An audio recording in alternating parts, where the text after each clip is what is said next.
Go ahead. You did the voice of Chaos in both of the games. Yes. And I think your performance in the second game was so much better. Gee, thank you. I'm wondering if it was the script or if you just got more into character later. I don't think they realized what they had in Chaos when they originally hired me. And so when they realized that it was a kind of a fan favorite, they kind of wrote to my strengths. I think that's probably what happens.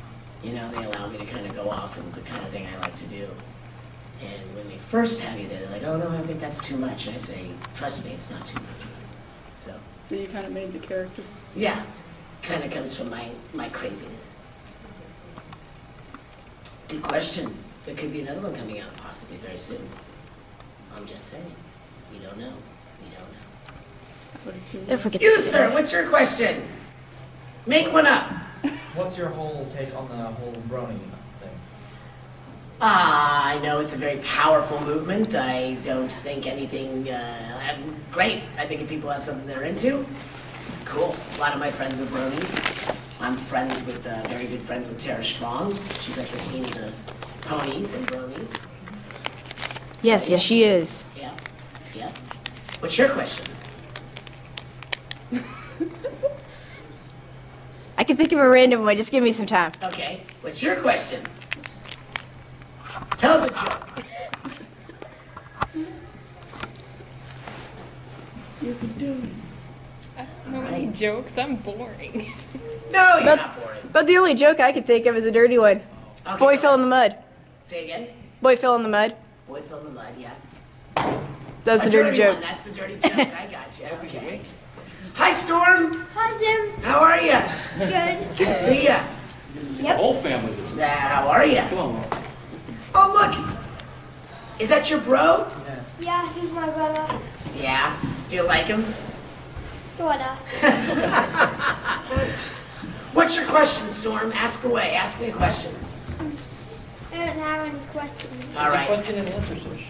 Introduce your family to me. This is my dad, Dave. Hi, Dave.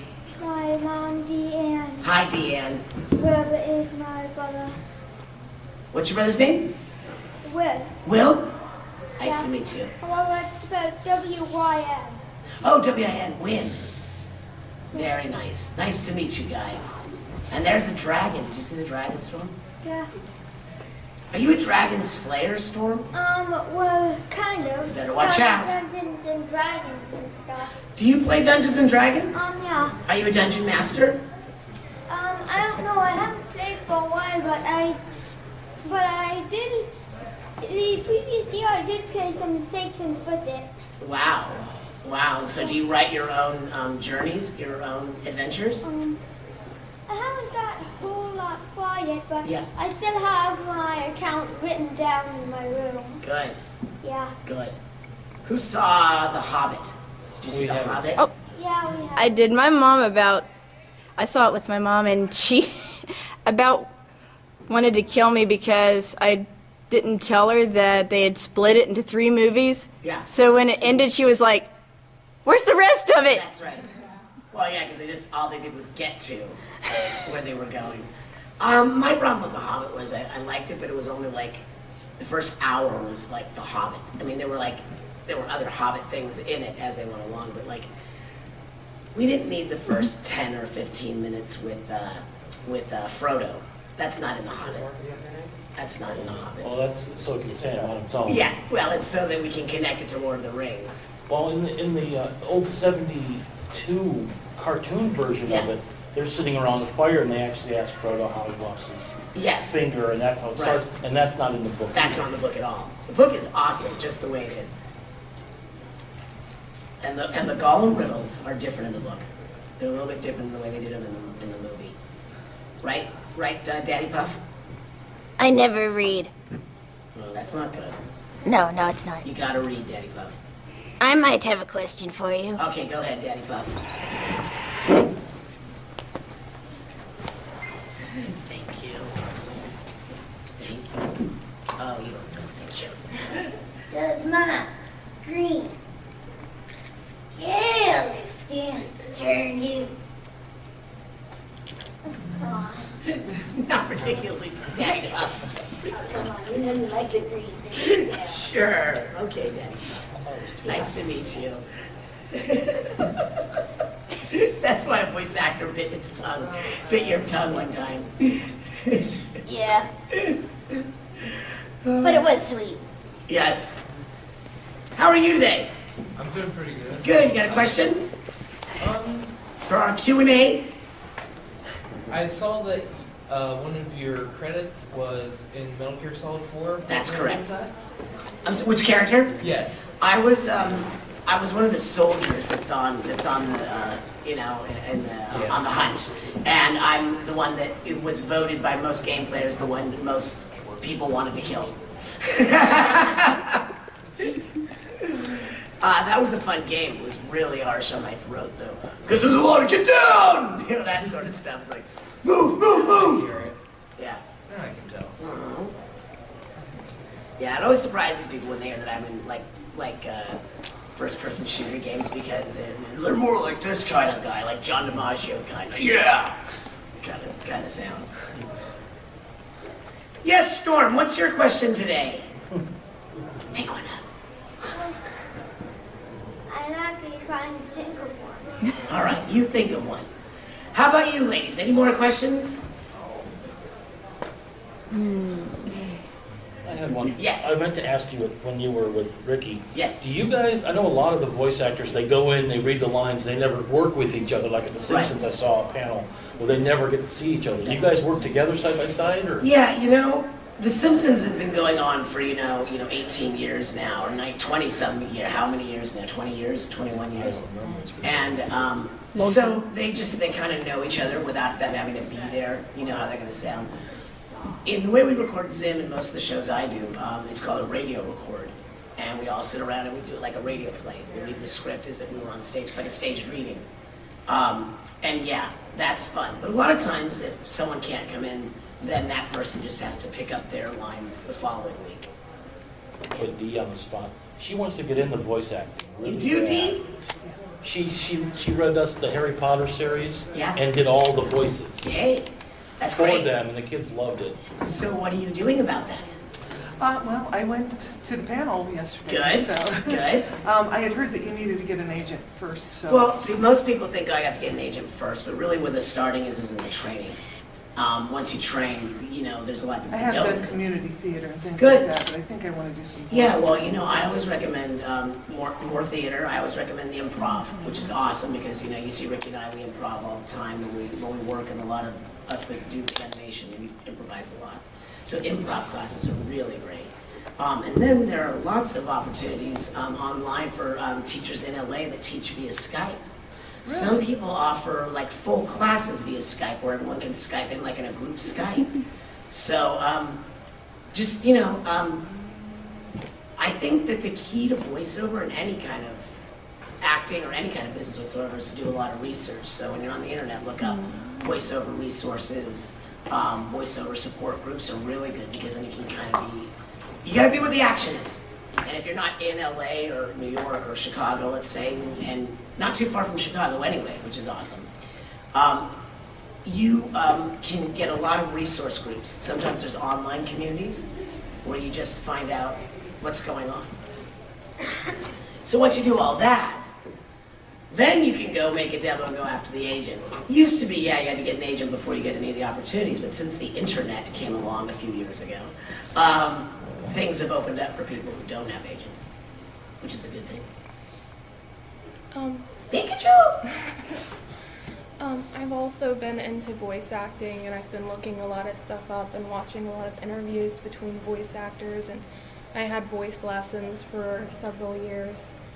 And in my spare time, I practice and stuff, but I was always wondering, how do you apply for a job or make a demo reel of your voice?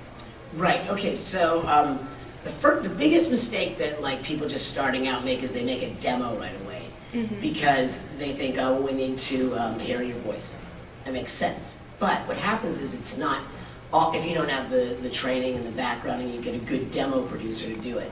As we said yesterday on yesterday's panel, anyone that says, oh, I'll just put together a demo for you in my garage or you know, come over to my house and record or something, is not what you want to do because it's your calling card.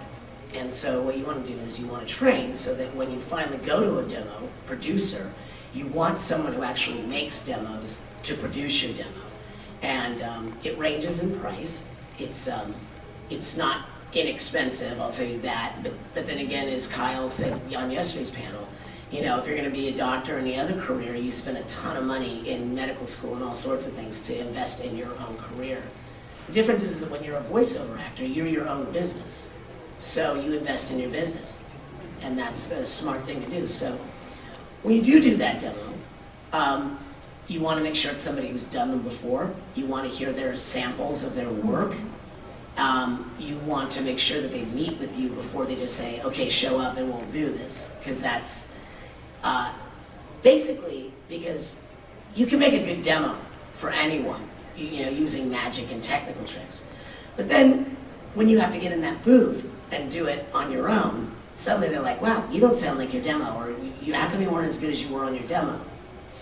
I'm really hoarse after this weekend, if you can't tell. But so that's what you want to be wary of, first of all. But until then, there are lots of online sites like Voices123, Voices.com. Go to Facebook and look up voiceover community, voiceover support groups. They'll let you know what jobs are out there. You know, it just calls for a lot of research. And in the beginning, you know, they're not going to pay you a lot of money. It's just the way it is. But then when you get some of that work under your belt, then, you know, you can make a good demo.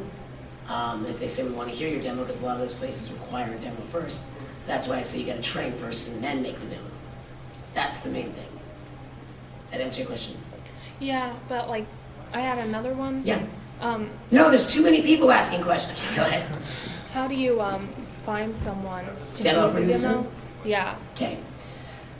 What I like to do, and I always recommend, is if you find a teacher, and like I said, you can do it via Skype. Right. Those teachers will usually make demos for you after they've taught you. So there's a lot of people out there that do that. I'll train you, and then I'll do your demo, and then it's good because they know you, they know your strengths. But again, when you pick one of those teachers, you want a reputable teacher. You want to know their experience, you want to look them up. You want to do all your research on anything that you're going to invest money in. So do you just search a teacher Google in search, Google? voiceover teachers in, you could say voiceover teachers in Columbus. You do voiceover teachers in Los Angeles, Skype, you know, put in those keywords, and I think you'll find them. Thank you. Yeah, you're welcome. Also, I always like to tell people, very few people start out in animation. Animation is kind of a tough nut to crack, and you know, it's really hard to just go to an agency and say, okay, I want to do animation, because introducing you into the world of animation with the casting directors and stuff takes a lot of time, and most animation is done in LA anyway. What I always say is you want to do a commercial demo first for radio commercials, television commercials. Regional agencies will sign you on that. So you want to do a commercial demo first and foremost. That's the first thing people are going to ask you, do you have a commercial demo? Because if you look at the jobs that are on like Voices123, Voices.com, sometimes Craigslist, they're very rarely animation jobs. They're all looking for a voice to you know, introduce our product, looking for a voice to do a narration for our business, industrial. So that's where you want to start, is with a commercial demo. Thank you. Good question. Hi, how are you? Going back to the alley. Okay. Who else has? Yes, Dave. I was watching a documentary on South Park. Yes. And it was interesting that I found out that the two guys that directed and produced it Matt and Trey. do all the voices themselves, and they frequency modulate them to the characters themselves, which is really is that a trend, or is that just No. they just want to do that to keep it in house because they produce a show in 6 days? It's, when they first did the show, it was just a little short thing. It was with the Brian Boitano one. If Brian Boitano met Jesus, it was just this little like viral video that like spread through the internet. And then they didn't go union when they made the show. So a lot of, in LA, everyone's a union actor.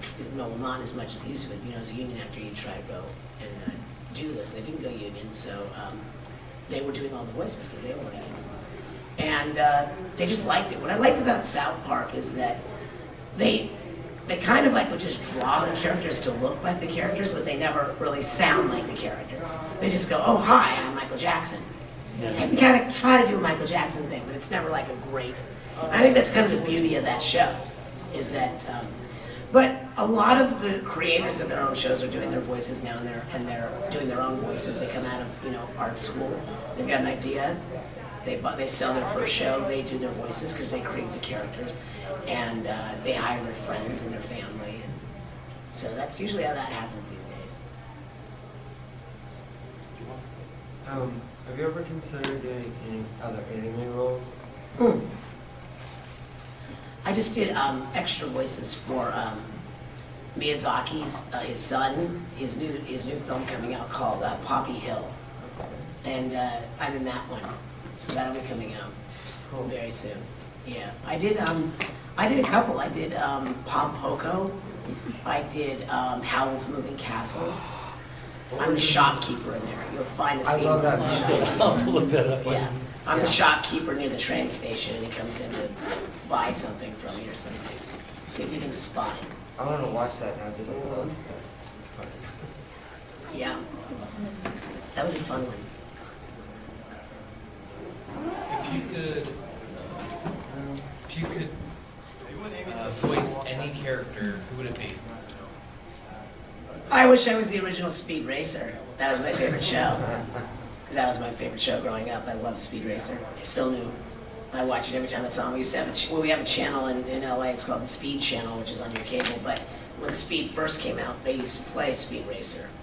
And I didn't think the live action one was too bad. I thought it was actually kind of fun. I know, I I thought enjoyed Matthew it. Fox as Racer X was awesome. Great casting. Good question. Storm, what's your question? Who does voice Dib in Invader Zim? His name is Andy Berman. And Andy Berman is a writer and a producer as well. He does a show called Psych. Huh. I have to look that up. Yeah, it's called Psych. He writes and produces that show. It's on USA Channel. You guys ever heard of that show? Psych? Yeah. Good question. Any other questions? I got a lot of random ones I looked up. All right, go ahead. What happens when you get scared half to death twice? Half to death twice, you die. That's a good He's question. 3/4 dead. 3/4 death. Right, that's true. 3/4 death. Sorry about That's that. right. I got a whole list here. Yeah. You want me to keep them coming or see if anybody else? You can give me two Leave more. Chicago. Yes. Let's see. If you try to fail and succeed, what have you done? If you try to fail and you succeed, you have succeeded at failure. I was really good on my SATs. Okay. How is one careless match can start a forest fire, but it takes a whole box to start a campfire? Good, that's true. Because the person trying to start the campfire is inept, and the one who matched on fire was stupid. So they're both dumb either way. That's the answer. That's a good answer. Anybody else have any other Yeah, questions? it's good. Let's see, maybe we have a new inductee coming into our room. What's your favorite question to get asked at a Q&A? My favorite? I don't know that I have a favorite, but I have the same ones that are asked a lot. My favorite question? I had a good question the other day. Someone asked me what my passions outside of voice acting were. That was a good question because, I usually do these panels and I always just talk about my work and do the lines and stuff. The lines are really hard to do after a while because people ask for the same ones over and over again. They're usually like the really loud, yelly ones. And after a weekend at a convention, it's really hard to do it on Sunday. So So that's the hardest part. How many cons do you do in a year? Well, it depends on the year. Do you do any real big ones like? Yeah, I do a lot of big ones. I did Dragon Con.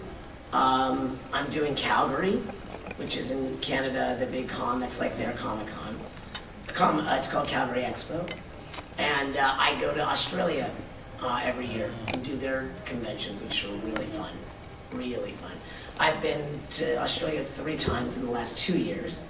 And I'm going again in June, which is really nice. A lot of fun. Yes. Did you have any interesting dreams last night? Interesting dreams last night. No, I slept very soundly last night. It was the first time I actually slept soundly since I've been here. I usually kept waking up like every hour. Or have you had any interesting dreams, or what's your most memorable dream? Wow, that's a really hard one. I have very interesting dreams. Most memorably, what are the most memorable dreams? I don't know. I don't remember them.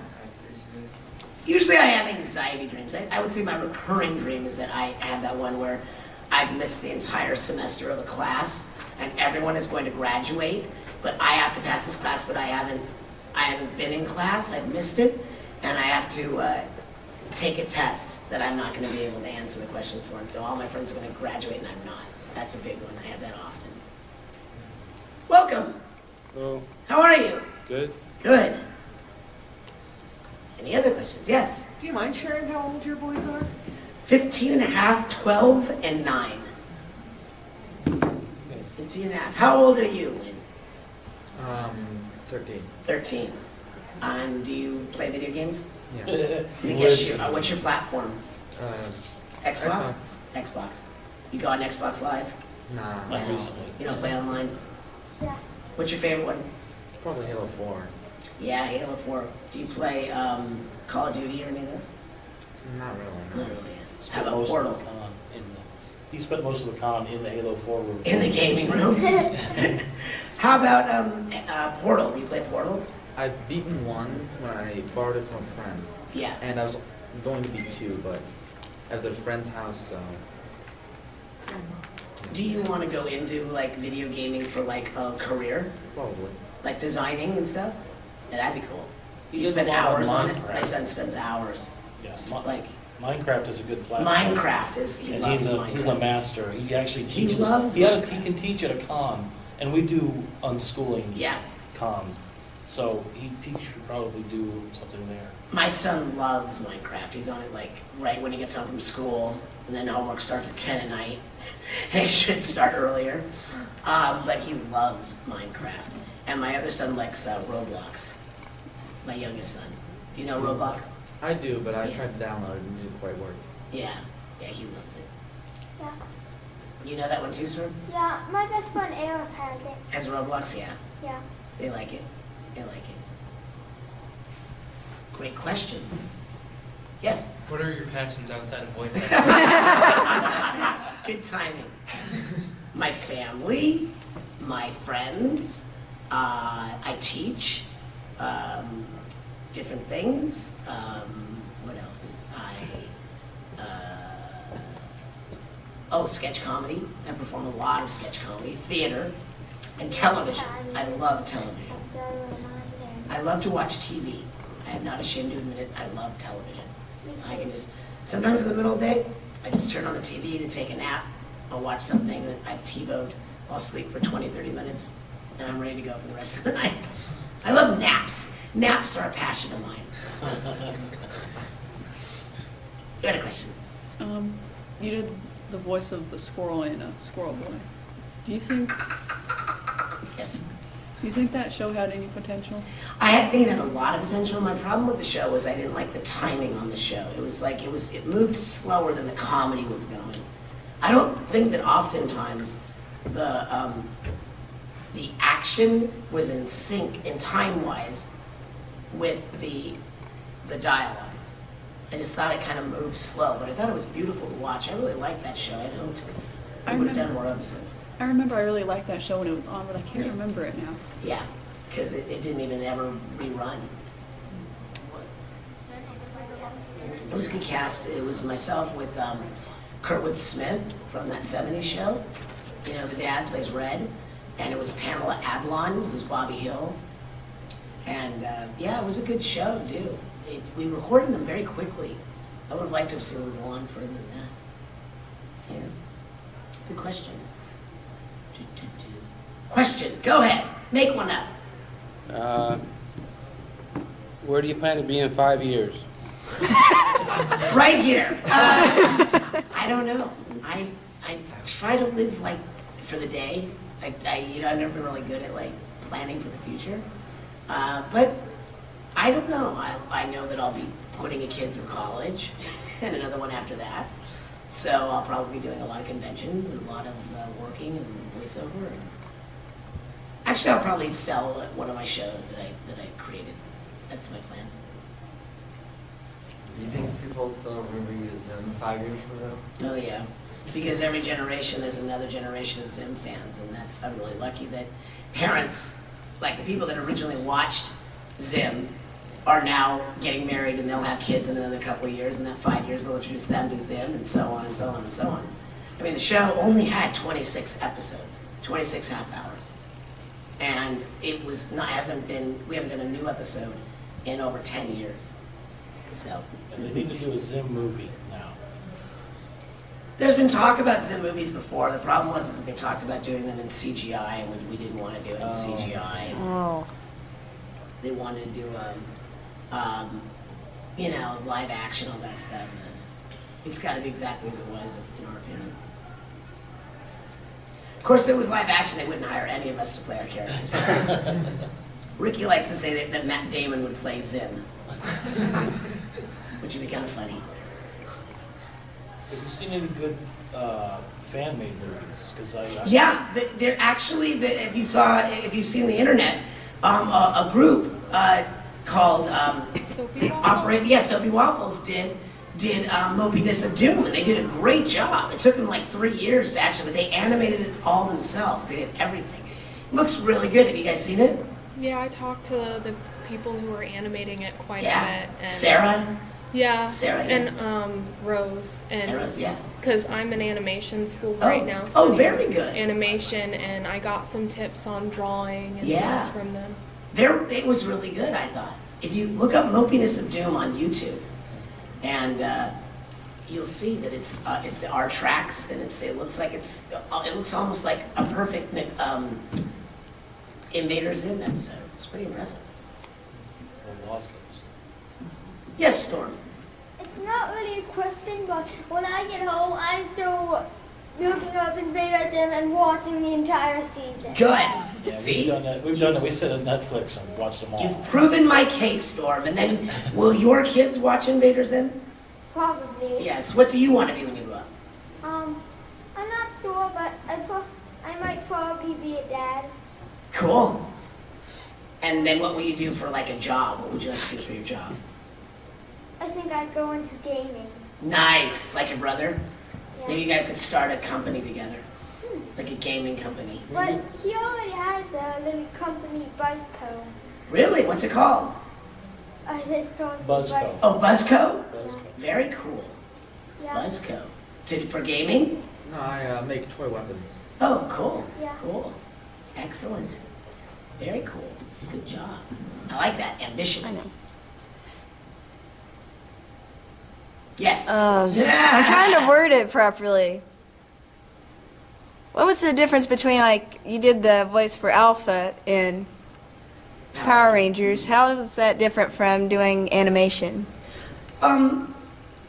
You know, it's more like anime, because you're just matching the action on screen. So you're kind of watching the screen and you're listening for your beeps and then talking and you're trying to. What was great easy about Alpha is that Alpha didn't have a mouth. He just had the lights. So I had to get all my lines in just when the lights were going, which made it a little bit easier for me than a lot of the other people that were doing the lip syncing of like Rita Repulsa or any of those other characters, because they actually have their mouths moving. So they would have, I just had to talk within the time the lights were going. So that allowed me to put a lot more of my own spin on things because I had it easier than that.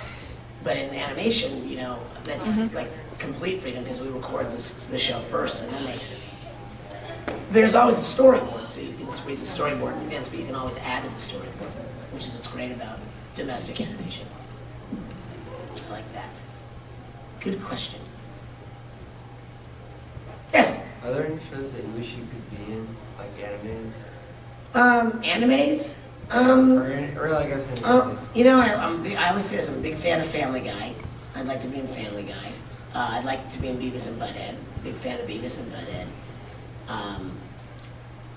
Mike Judge is brilliant. I like that show and King of the Hill. I thought those were both just really cool shows. I like shows that have stories. King of the Hill was never afraid to have a real story. It's like watching a sitcom. I mean, it had really moving moments in it and everything. That's what I liked about shows like Hey Arnold was a really cool show. That was one of my favorites. Hey Arnold was a cool show. I mean, it wasn't a lot of, it wasn't like action with things flying like Zim, but it just had it was like really character driven, which I like.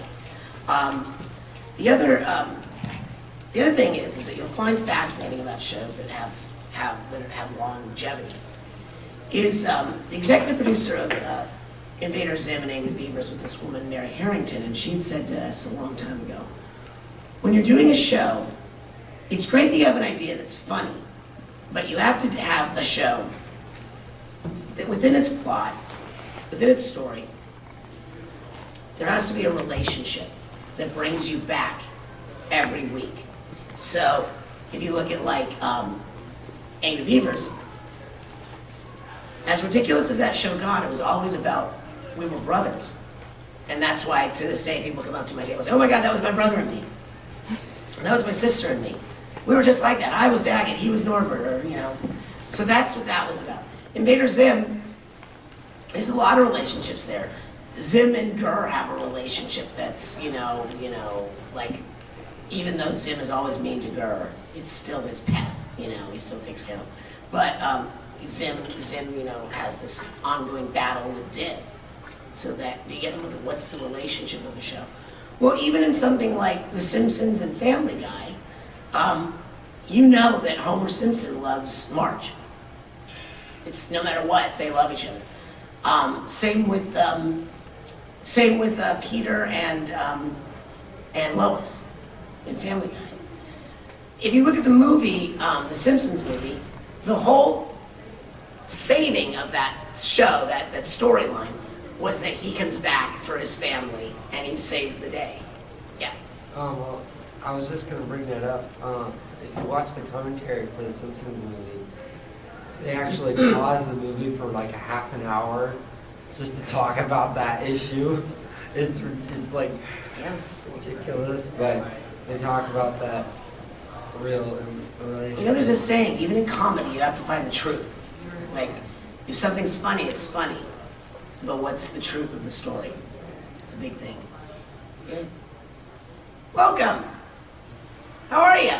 I'm good, and you? Good. You have a question? No, off the top of my head. Nope, just hanging out. Cool. Is Ricky really that shy, kind of, or is he just... Ricky's not shy, he's just reserved. But when he and I are writing together, he's like very animated. It's just that he's reserved, and we travel a lot together. We do these cons together a lot. Ricky and I have we are very in sync with our sense of humor.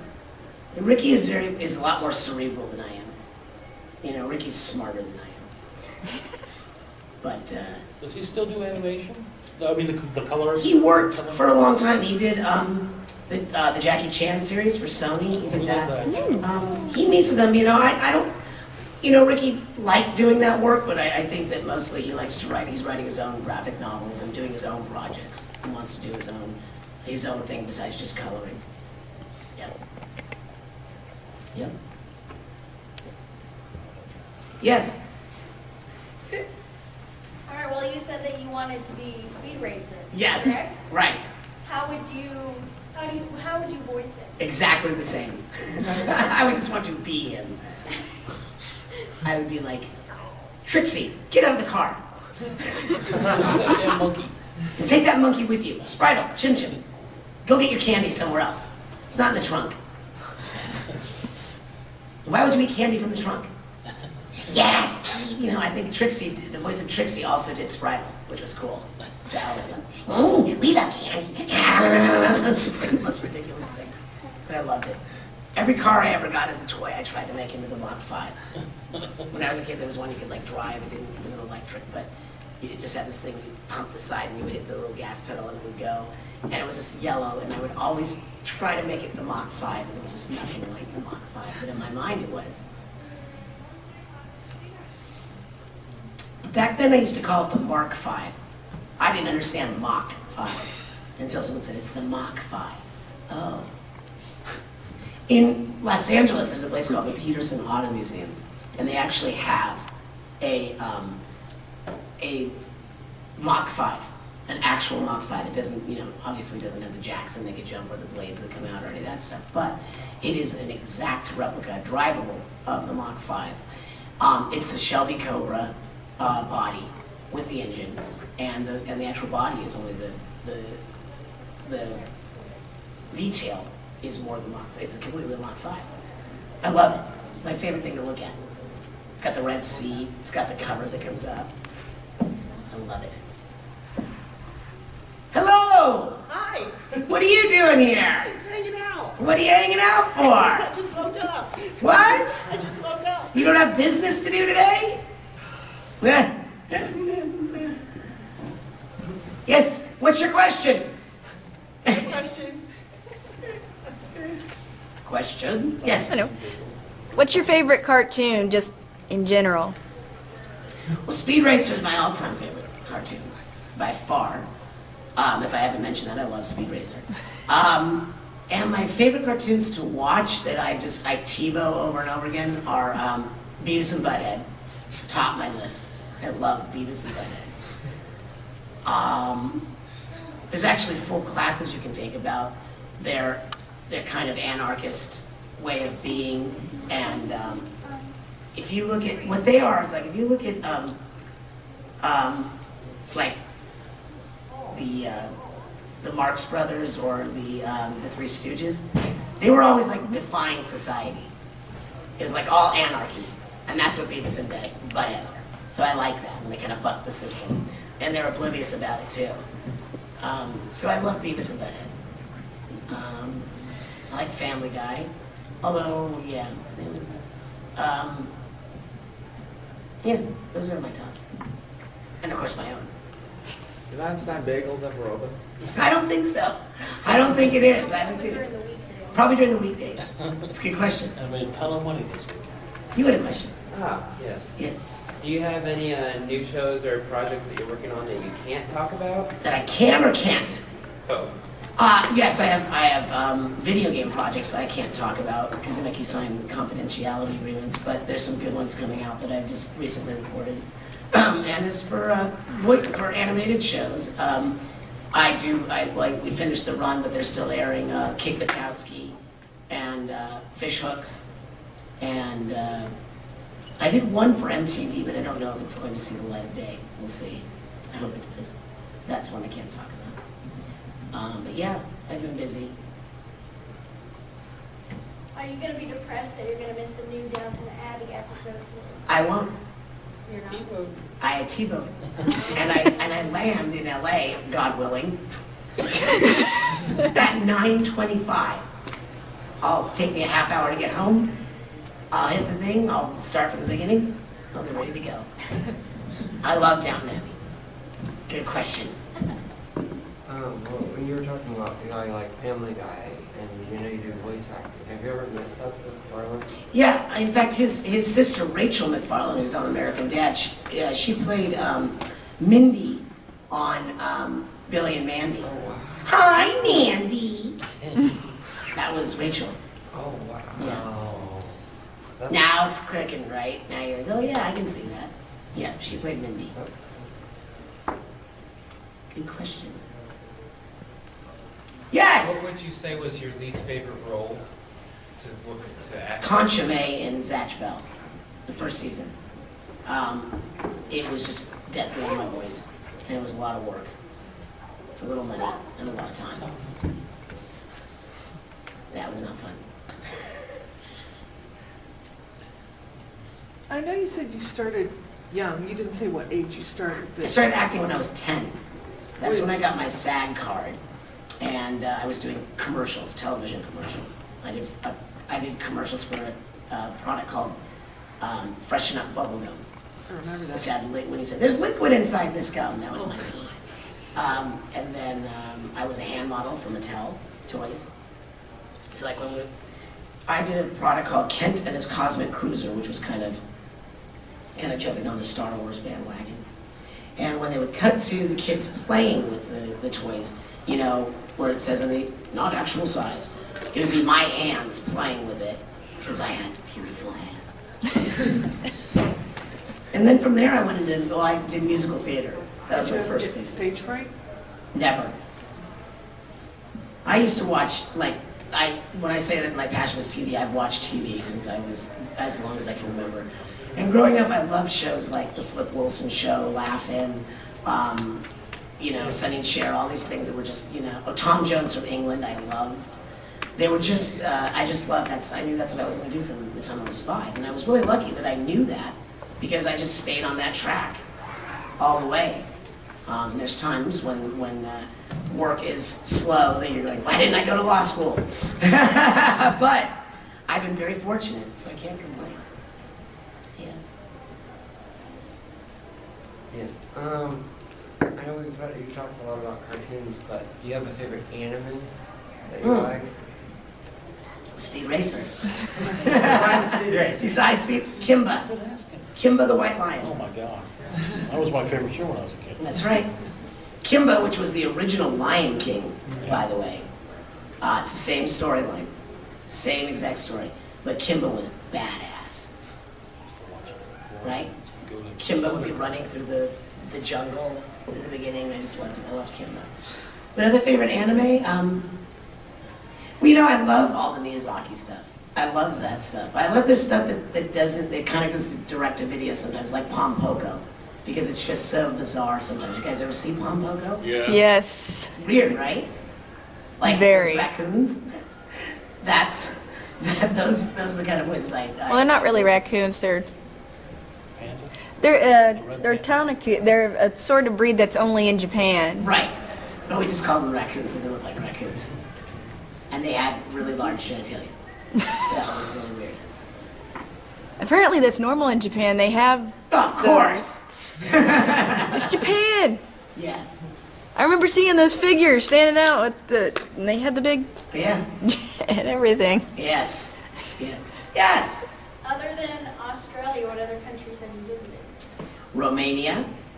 That was for a convention. I shot films in Romania. I did a film for Disney called The Legend of Galgameth, which was a thing for Disney Channel. And I was in Romania for three months.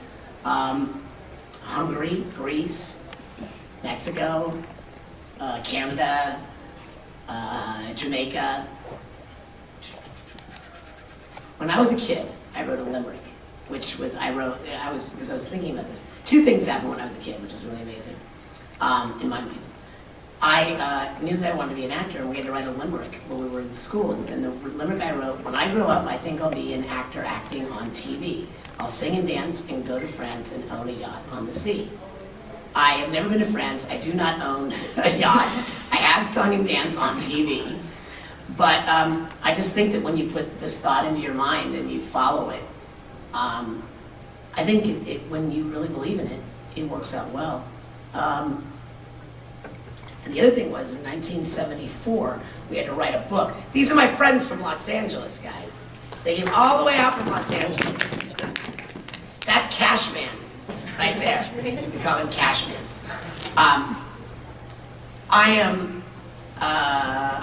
When I was 1974, we had to write, you had to write your first story in school. And I wrote a story about a sponge that could walk and talk, and everybody loved him. Oh. So I basically created SpongeBob. Trademarked. I should have trademarked it. I have it too. I'm gonna, you know what? Follow me on Twitter, and I will take a picture and show you the story. It's pretty amazing. I should sue. Have you met the guy that does the voice for SpongeBob? One of my dearest friends, Tom Kenny. We're all Nickelodeon guys. We're Nickelodeon guys. We're Cartoon Network guys. We're Disney guys. He's a good guy. See one SpongeBob, but I saw a couple ice creams here today. Oh, sir, that's a bad pun. Dave, you're better than that, Dave. Come on, Dave. When my oldest son is 24, but I have 5 sons, and when they were little, when Beavis and Butthead came out, I let them watch that, and my parents and my friends were just appalled. They were so like, I can't believe you let them watch it. I'm like, you don't understand what that teaches them. I thought it was great. I thought South Park was great for them because then they learned sarcasm. They learned. Yeah. I thought it was a great learning. Yeah. I'm a parent also, so I think that what happens for people that actually do slip into a secondary reality, never come out of it, don't have strong parental guidance. It's we came to a decision long ago that you have kids, they're going to see those things. It's a part of this world. So you can either choose to just say, no, you can't see it, which makes them want to see it even more. Or you can say, okay, we'll watch it together and I'll explain things as we go along. And if you're acting badly, don't do that. So. It was great because that's what we would do. We would talk about it and it was hilarious. Well, I laugh because if you listen to the music that's on the air now, the radio music, when I was a kid, you couldn't say damn on the radio. It was not even allowed to be played. So my sister and I would play Neil Diamond's Hot August Night over and over again just so we could go, hot damn, Cracklin' Rosie, get on board. Just because my mom knew all we wanted to do was say damn. We were just singing the song.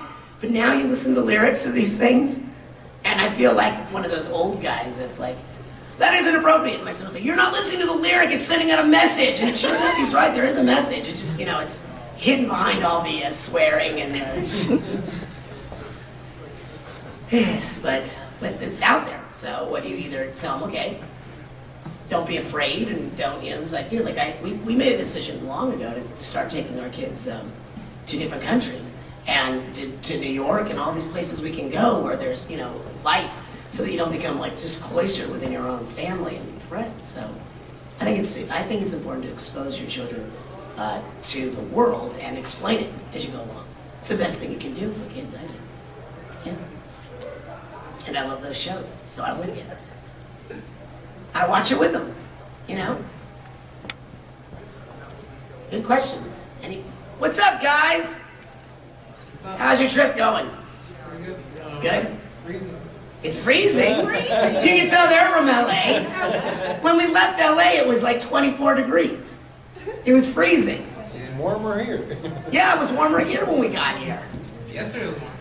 Yesterday was warm. Yeah. In LA, it was warm yesterday. Yeah, it was almost 80. When do you guys go home? Today? Today? Yeah, around 3. Yeah. Wait, US Airways? No, United. Ah, look at that. Better deal, right? Yeah. I'm flying Southwest, and I thought I would be really tricky, and I would check in early. But everyone had the same idea, and I got the same exact boarding group as I did flying over here when I didn't check in early. That drives me nuts about Southwest. Ooh. You have any good flight stories? I have flown so much. I gotta tell you, Qantas to Australia is probably the nicest thing I've ever done. There's plenty of room. I'm not tall, so it's like I can stretch my legs out. They feed you constantly. I watched the full first season of Downton Abbey on the way over, so it makes it go by fast. But I have a trick. It's a 16-hour flight to Australia from LA. So you get in the plane at 11:40. By the time you get up in the air and set and comfortable, it's already 12:40. They feed you a meal. I put on a TV show. They turn out the lights. I go to sleep. I sleep all night. I wake up, there's 4 or 5 hours left of the flight, which is just like a flight to New York for me. And I'm there, down to a science. Down to a science. I just do not like to get up and use the bathrooms in airplanes. That is my least favorite thing in the world. It is like a chore. It's like a task. Especially if you're in a window seat, then you gotta get out. And then you gotta take your headphones off and your pillows there and your jackets are like, oh, sorry, and then that's exhausting for me. So usually I make sure I go to the bathroom before I get on the plane, I sit there and I don't move. Don't move. 14 hours, 16 hours, done. That's my interesting airplane. Yeah, I got stuck in the middle of the. There was like 2 seats next to me, 2 seats that way. Somehow I got stuck in the middle on a 15-hour flight back from Japan. Ah, yes. And I had to crawl over people to use the bathroom. I do have a pet peeve. People who share the armrest, I like the upper part of the armrest. But I wasn't up on the downside of the thing.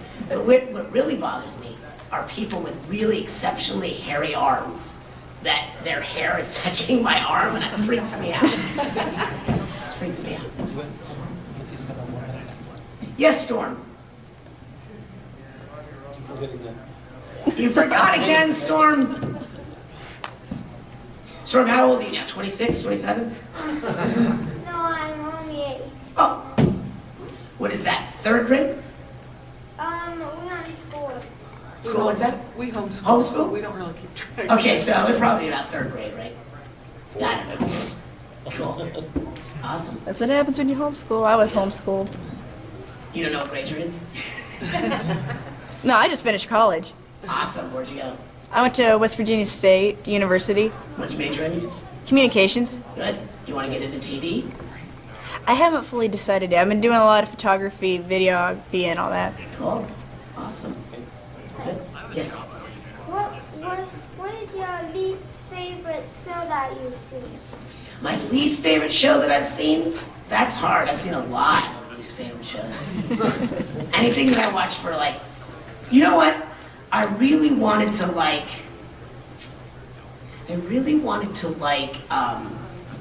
what's the musical one that's on NBC now? Glee? No, I like Glee. I like Glee. I like Glee the first season. Smash? Yes, Smash. I really wanted to like that, and then it just didn't work for me. I tried, and I just said, okay, I gotta check out. Time's up! Time's up. Hey everyone, thank you for coming out to my Q&A. You woke up early just to see me. Fools!